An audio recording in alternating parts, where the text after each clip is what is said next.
Peace and blessings. It's Tuesday, March the 26th, the year 2019, and Charles Dyer has nearly spent 7 years in prison as an innocent man. And he's got a 30-year sentence, so he has quite a long time to go if America doesn't rise up and demand justice in his case. In the previous video that was done today, I read a 54-page document titled Complaint Sent to Oklahoma Bar Association on Albert J. Hoch, Jr.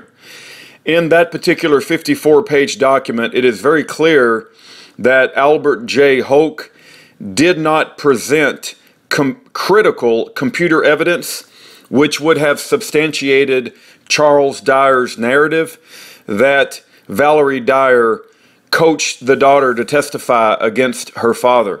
The computer evidence clearly showed that while the computer was in Valerie Dyer's possession, she was downloading and looking at over 1,000 pornographic images, and she was researching phrases on internet search engines regarding Oklahoma parental rights.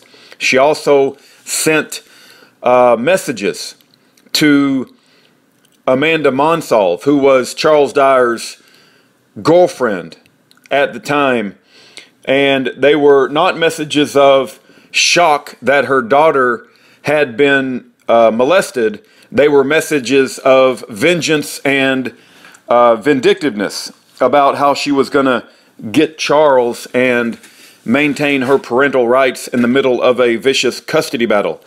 The reason it's important that the instant messages indicate Valerie's hatred for Charles and also Amanda, who used to be Valerie's best friend before she hooked up with Charles. And keep in mind that Valerie had already committed adultery and abandoned the relationship with Charles. But the reason it's important that the instant messages show the hatred is that Valerie testified there was no hatred during the trial. And all of this instant messaging and all of this computer evidence would have gone to determine the proper character of Valerie Dyer and how she is a liar and a viciously vindictive, pill-popping, adulterous, Jezebel, succubus whore who downloaded all of these pornographic images while the computer was in her possession and showed them to the daughter in order to coach the daughter to testify against her father. Also, we don't know exactly why Albert J. Hoch did not present this computer evidence to the jury that was presented in the first trial that resulted in a hung jury. But we can surmise that Albert J. Hoch was either paid off or possibly he had a gambling problem and he was given credit for his gambling losses. Also, I've been told in regards to Albert J. Hoch Jr. that if you look him up on the Oklahoma Bar Association, you might find the case where he was found ineffective because he forced a client to take a plea deal. If there's anybody that can help me find that case where he forced a client to take a plea deal and was found ineffective, I would appreciate your help.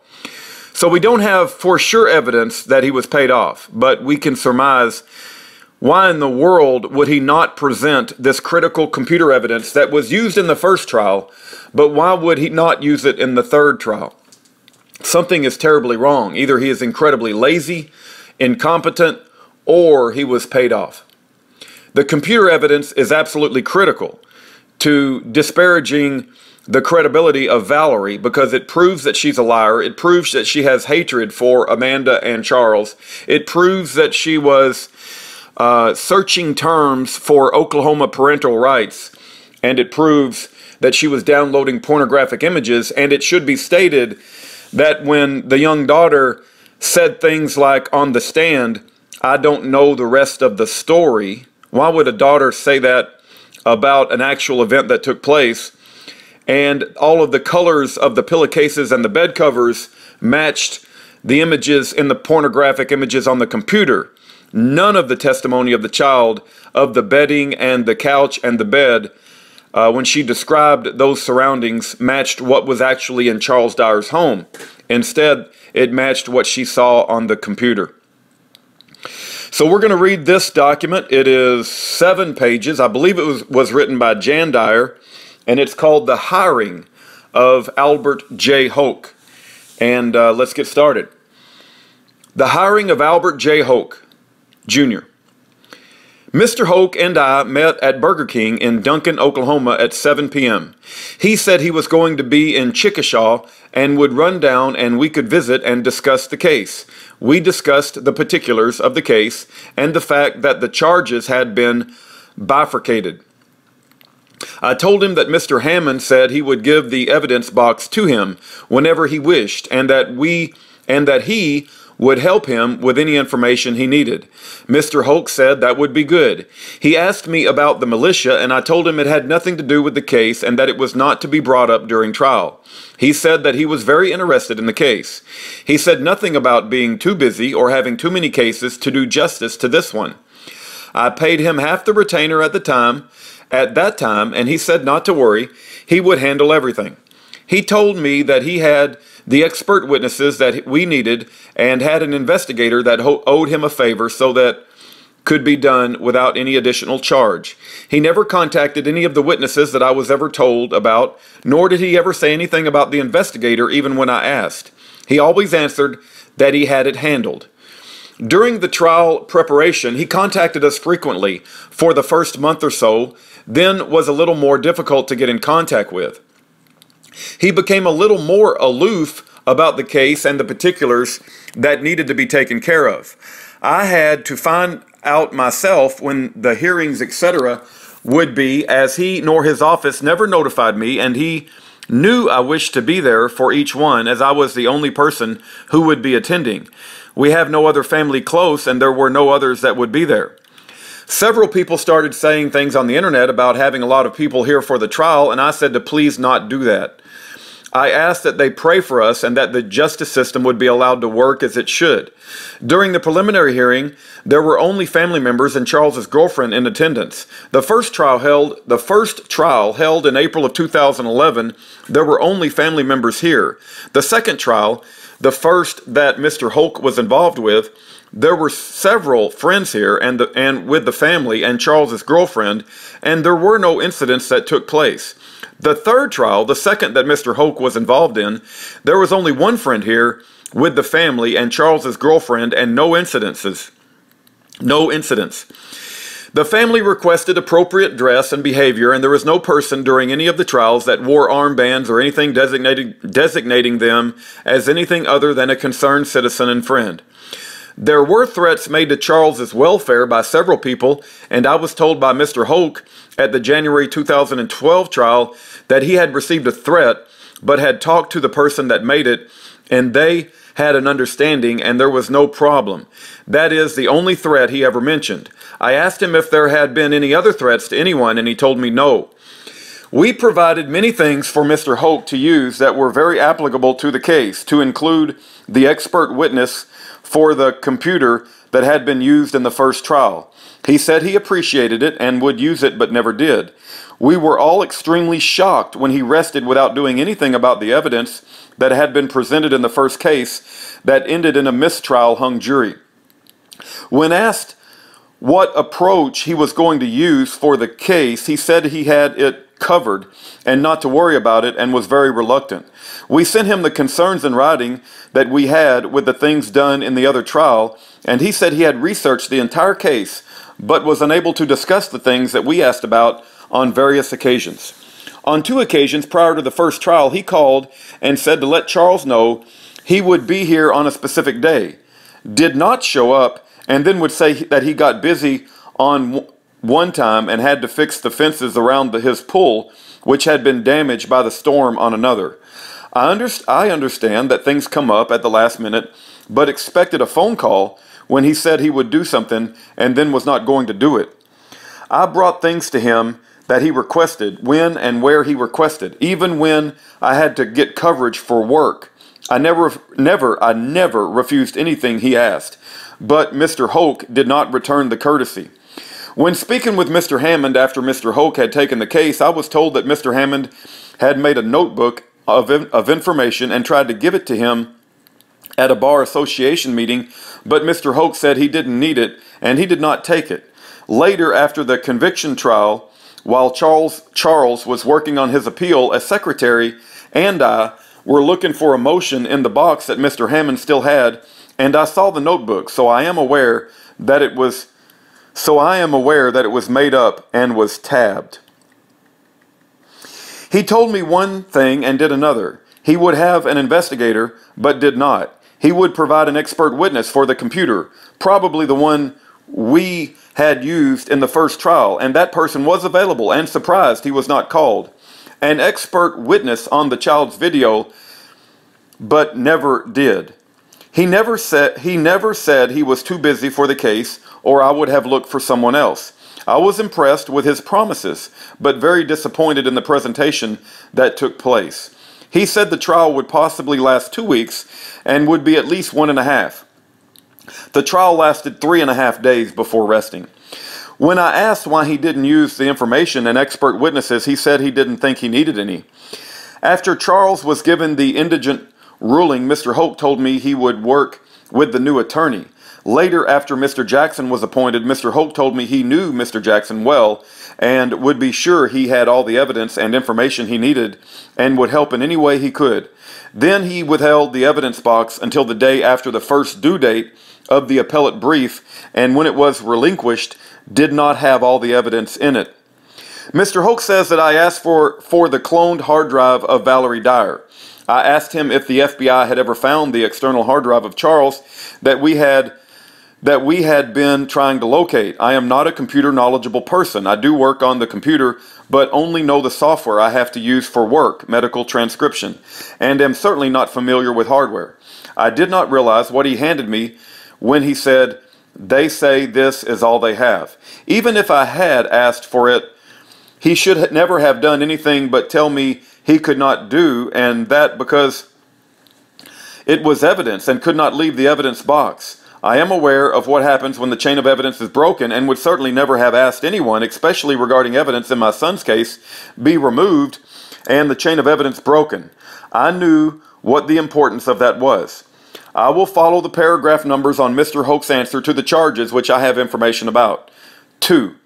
The only time Mr. Dyer's sister and I were at Mr. Hoch's office together was prior to January 2011 trial. Prior to the January 2011 trial, I picked her up at the Oklahoma City airport and we went to his office so she could view the child's interview video before the January trial. We picked up no evidence on that trip. The cloned hard drive was given to me during the April 2011 trial at the Stevens County Courthouse. This broke the chain of custody for the exhibit. Even if Mr. Hoch had been asked for the cloned hard drive or any other evidence that had previously been introduced in a trial for Mr. Dyer, it was his responsibility to keep it intact and inform any person asking for it that it could not be removed pending completion of this trial and any pending court proceedings. The other evidence that was removed should have been left intact also.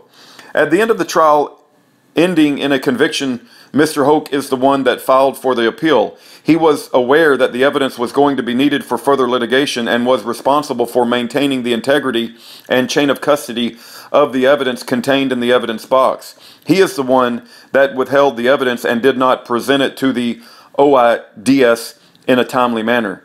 We had no evidence that would be of value to them. We could provide information that was requested, which we have, but not the evidence from the box or on the exhibit list. See exhibit list enclosed. 6. He never said anything about being too busy to take the case. If he knew he was too busy to become familiar with and present the case in a way to provide an adequate defense, he should not have called me and made arrangements to meet me. 10. Mr. Dyer had been offered a plea, and he said he wanted to discuss it with his family. We, his sister, girlfriend, and myself were taken to a jury room where we met with Mr. Dyer and Mr. Hoch. We all told Mr. Dyer that it was his decision and asked him to weigh life after either decision. We discussed that it would be We discussed what it would be like to live under the requirements of the sex offender list and what could happen if he were found guilty. When we left the room, we did not know what decision he would make. Dismissal of the weapons charges was only in the discussion of Mr. Dyer stating maybe if he pled guilty to the weapons charges, they would remove the sex offender list requirement. Mr. Hoch said that Mr. Dyer would be allowed to leave the state and live with his girlfriend and her 6-year-old daughter. The only advice I gave was to look at pleading guilty to something. The only advice I gave was to look at pleading guilty to something that he did not do and decide if he thought he could live with what it would bring. I also told him that it was his life, not mine, but whatever he decided, he would have full family support. 16. The only witnesses in the first trial for the defense other than the family were the expert witnesses for the computer evidence and a friend called as a character witness. The expert witness only testified to what was on the computer, and that is not impeachable testimony. The other witnesses were called by the prosecution. These included the OSBI DNA lab employees, Stevens County Sheriff deputies, the forensic interviewer, and the physician. Which witnesses did they tell him they were going to impeach? 17. Still unsure who he could be referring to. 20. I knew nothing of any testimony regarding the tent until Mr. Hoch told me the first day of the January trial that the DA had told him the child said it also happened in the tent and she just remembered it. Had not been in the forensic interview or in the previous trial. I was in shock that they had decided to put this in. I most certainly did not ever discuss this with him other than to tell him Charles stayed in his tent and the child slept at the house when having pre-trial discussions. 24. We cannot control what other people say, but we did not want any information about militia brought into the trial. I cannot even think what that would be. 26. The hinky meter went to the courthouse and read public information and put it on the website. Mr. Dyer's case was only one of several cases followed by and reported by this website. I know of no evidence that was there that we did not already have. 30. I told Mr. Hoch on several occasions that Mr. Dyer had the final say on everything, that it was his case and his life. I only said I would provide anything needed and brought out a few things I actually thought might clarify things for him, and willing to provide whatever I could if there was anything further that he needed. 37. I received a call from Nancy Genovese upon her return to her hotel room. She said her room had been broken into while she was out at our home. The people who were visiting at our home went to the hotel room and checked on her and assisted her in filing a police report. See bar number 9. 38. The only family he discussed were a son in California and a daughter in Oklahoma City. He asked me to make a quilt. He asked me to make a quilt for each of them as a partial payment for the attorney's fee. And his ex-wife, who lives in Oklahoma City and is an OB/GYN physician. He only told me he went to Las Vegas to help with a case. I did not know of any public defender retreat and seminar in Las Vegas or anywhere else. I Googled and found out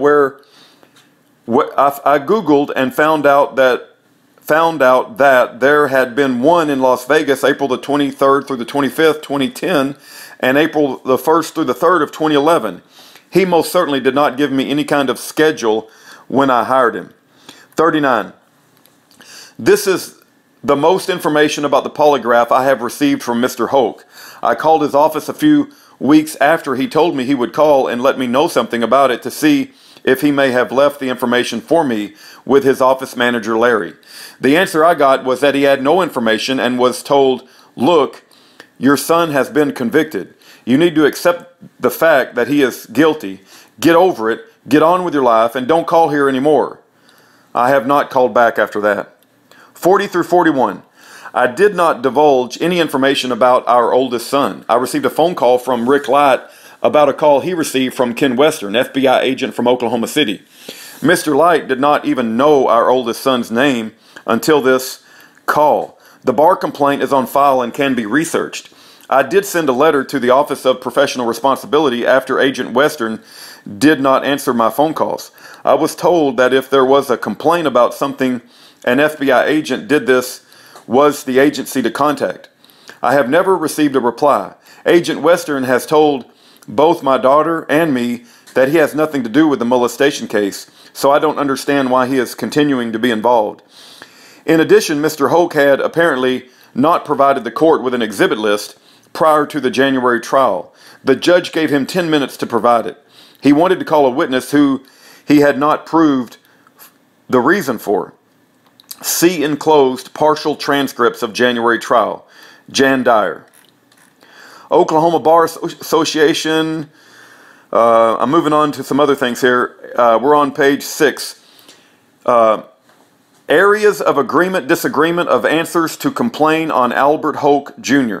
Enclosed is information provided for clarification of the complaint and rebuttal to Mr. Hoch's answers. Enclosed are the following. 1. Information from Mr. Dyer. 2. Information from Miss Dyer, Mr. Dyer's mother.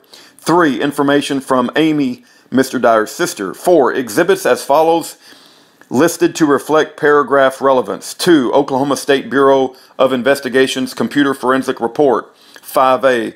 Letter written by Mr. Dyer to his parents and attorney, August the 15th, 2011. 5B. Article from Duncan Banner regarding arrest of Charles's father-in-law pulling weapon on Mr. Dyer and his girlfriend. 6. Motion to sever or bifurcate trial. 7. Partial transcript, April 2012. Trial. Related motions in previous trial stand. 20A. Partial transcript showing testimony about the tent. 20B. Partial transcript of child's testimony. 32. Mandy's post and added comments from members, January 28, 2012. Exhibits continued. 33. Article from Duncan Banner with Sheriff Swains McKinney's explanation of security at the courthouse during the January 2011 trial. 37. Letter from Nancy Genovese. 40 through 41. Deposition from Rick and Robin Light. Date September the 6th, 2011. Additional partial transcript from January 2012 trial regarding exhibit list. All right, well, that's the 7-page letter from Jan Dyer about the hiring of Albert J. Hoch. We will continue to put these documents out, and please pray for Charles Dyer. Please ask what you can do to help an innocent man who's been sentenced to 30 years in prison on a heinous charge that he did not do.